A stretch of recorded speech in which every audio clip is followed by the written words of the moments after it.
Splashy was a playful dolphin. He loved to swim in the big blue ocean. The ocean was Splashy's home. Splashy loved to do flips. He was very good at it. One sunny day, Splashy was playing. He saw something new. There were children playing on the beach. Splashy was curious. He swam closer to say hello.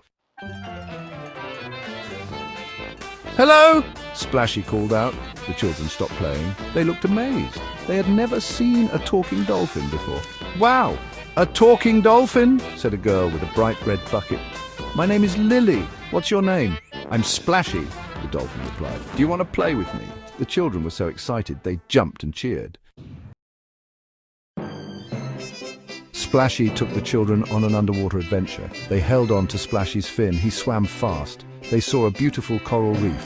It was full of colorful fish. They also found a mysterious sunken ship. It was covered in seaweed and barnacles. Inside, they saw an old treasure chest. Splashy told the children about the ocean. "The ocean is my home," he said. "It's important to keep it clean." The children learned that we should not pollute the ocean. "We promise to protect the ocean," said Lily. "We can all be friends and help each other." Splashy was happy. He had made new friends. They would all take care of the ocean together.